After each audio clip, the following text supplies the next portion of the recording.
Good morning dear students. आज हम लोग 10th क्लास का एक टॉपिक है गोलीय दर्पण। हम लोग जानते हैं कि गोलीय दर्पण जो कांच से बनता है ना, और गोलीय दर्पण दो तरह का होता है। एक होता है आपको अवतल दर्पण जिसे हम लोग कनकेव मिरर बोलते हैं, दूसरा आपको होता है उत्तल दर्पण जिसे हम लोग कन्वेक्स मिरर बोलते हैं ना।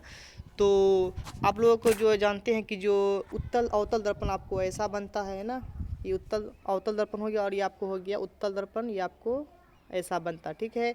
इसमें यहाँ पे आपको यहाँ पे P हो जाएगा है ना, यहाँ पे F हो जाएगा, और यहाँ पे इधर आपको है C वक्ता केंद्र होता है, और इसमें यहाँ पे आपको हो जाएगा है ना ध्रुव होता है, यहाँ पे P होता है, यहाँ पे F होता है, यहाँ पे C होता है, ठीक है। तो ये आपको अवतल और उत्तल का आपको हो गया। अब देखिए, तो गोलीय दर्पण जो है, हम लोग आज गोलीय दर्पण के बारे में मेनली जान रहे हैं। तो गोलीय दर्पण में वस्तु का प्रतिबिंब हम लोग कहाँ पे रखेंगे कि उसका प्रतिबिंब कहाँ बनेगा ना, वस्तु को हम लोग कहाँ पे रखेंगे, उसका जो प्रतिबिंब कहाँ पे बनेगा, आज हम लोग इसी को देख रहे हैं। तो यहाँ पे पहला स्थिति आपके सामने है कि अगर हम लोग वस्तु को जो अनंत पर रखेंगे ना, तो उसका प्रतिबिंब आपको कहाँ पे बनेगा, फोकस F पे बनता, ठीक है। फोकस F पर बनता है ना, और वस्तु का जो प्रतिबिंब बनता वो अत्यधिक छोटा होता, ठीक है। बिंदु साइज का मतलब बहुत ही छोटा होता, अत्यधिक छोटा है ना। और प्रतिबिंब का प्रकृति कैसा होगा, आपको वास्तविक और उल्टा बनता है, ठीक है। अगला जो है वस्तु की स्थिति है, जब वस्तु को हम लोग C से परे, मतलब हम लोग वक्रता त्रिज्या केंद्र से अगर हम लोग दूर बाहर रखेंगे, ठीक है, तो प्रतिबिंब आपको कहाँ पे बनेगा, F और C के बीच। मीन्स क्या हो गया, आपको फोकस और वक्रता केंद्र के बीच आपको प्रतिबिंब बनेगा, और प्रतिबिंब का जो साइज होगा आपको छोटा होगा, और ये भी कैसा होगा, आपको वास्तविक और उल्टा बनता है, ठीक है। वास्तविक और उल्टा आपको ये प्रतिबिंब बनता है जब वस्तु वक्ता केंद्र से बाहर होता, ठीक है। अगला आपको बिंदु की स्थिति है C पर। अगर हम लोग वस्तु को जो है वक्रता केंद्र पर रखेंगे है ना, तो जो प्रतिबिंब भी आपको कहाँ बनेगा, C पर ही बनेगा, है ना। अगर हम लोग वस्तु को जो है वक्रता केंद्र पर रखेंगे तो उसका प्रतिबिंब भी आपको वक्रता केंद्र पर ही बनेगा, और जो है प्रतिबिंब का साइज होगा आपको समान साइज का होगा, है ना, वस्तु के बराबर हो जाएगा, और प्रतिबिंब आपको वास्तविक और उल्टा बनेगा। कैसा बनेगा, वास्तविक और उल्टा, ठीक है। आइए हम लोग नेक्स्ट देखते हैं। अगर हम लोग वस्तु को रखेंगे क्या C और F के बीच, यानी वक्रता केंद्र और फोकस के बीच में रखेंगे, तो प्रतिबिंब आपको बनेगा C से बाहर, मतलब वक्रता केंद्र से बाहर बनेगा, ठीक है। और आपको जो है वस्तु का जो प्रतिबिंब का जो साइज होगा वो आपको होगा बड़ा। कैसा होगा, बड़ा होगा, विवर्धित होगा, है ना, बड़ा होगा, और प्रतिबिंब आपको वास्तविक और उल्टा बनेगा। कैसा बनेगा, वास्तविक और उल्टा बनता। कब, जब वस्तु को हम लोग वक्ता केंद्र और फोकस के बीच में रखेंगे, प्रतिबिंब C से बाहर बनेगा, ठीक है, बड़ा बनेगा, वास्तविक और उल्टा बनेगा, ठीक है।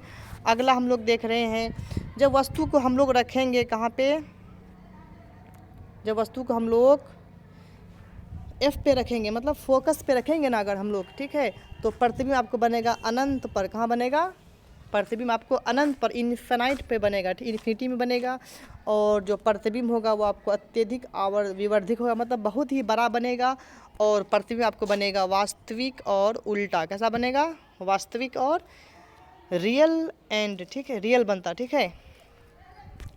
अब देखिए, जब वस्तु को हम लोग रखेंगे क्या P और F के बीच, मतलब जो है ध्रुव और फोकस के बीच में हम लोग वस्तु को अगर रखेंगे, उसका प्रतिबिंब बनता है दर्पण के पीछे। कहाँ बनता है, दर्पण के पीछे बनता है, और प्रतिबिंब बड़ा बनता है, और जो है प्रतिबिंब आपको बनेगा वो आभासी, मीन्स काल्पनिक और सीधा, काल्पनिक और सीधा। तो जब हम लोग नाई के यहाँ जाते हैं ना, तो वहाँ पे जो हम लोग जो बैठते हैं, तो हम लोग वहाँ पे P और F के बीच में बैठते हैं ना, P और F के बीच में बैठते हैं, तो वहाँ पे हमारा जो इमेज बनता है, अब दर्पण में हम लोग देखते हैं दर्पण के पीछे बनता है, बड़ा बनता है, और जो है वो आपको आभासी और सीधा बनता, ठीक है। तो नाई का जो दर्पण होता है उसमें आपको काल्पनिक प्रतिबिंब बनता है ना, और सीधा बनता, ठीक है। तो आज हम लोगों ने जो है अवतल दर्पण से बनने वाले विभिन्न जो हम लोग प्रतिबिंब को देखे हैं।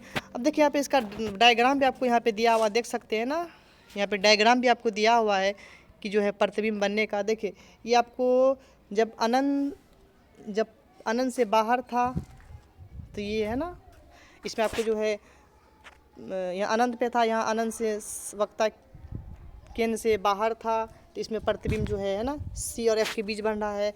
इसमें देख सकते हैं जब है ना, जब वस्तु जो है सी पे था, वस्तु कहाँ पे था, सी पे था, तो प्रतिबिंब भी आपको सी पे ही बनता है। ठीक है, प्रतिबिंब भी यहीं पे आपको बनता है, सी पर ही बनता है। और जब वस्तु को जो हम लोग रखे थे कहाँ पे, सी और एफ के बीच में, ठीक है, तो प्रतिबिंब जो है ये आपको कहाँ बना है, सी से बाहर बना। ठीक है, वक्ता केंद्र से बाहर बना है।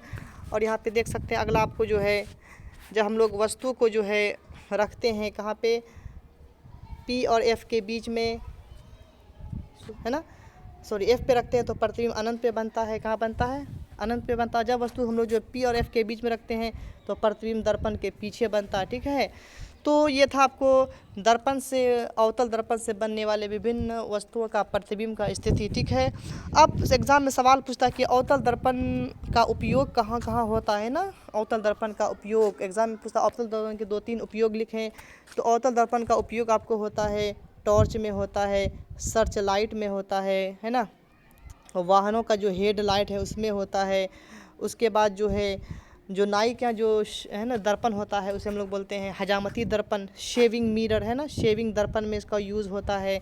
उसके बाद एक और आपको होता है सौर भट्ठियों में, है ना, सौर भट्ठियों में सोलर कुकर के रूप में इसका प्रयोग होता है अवतल दर्पण का। ठीक है, तो आप लोग इन सब बातों को ध्यान में रखिएगा, इसको अच्छे से समझिएगा ना, इससे सवाल एग्ज़ाम में आता है ना। ठीक है, धन्यवाद।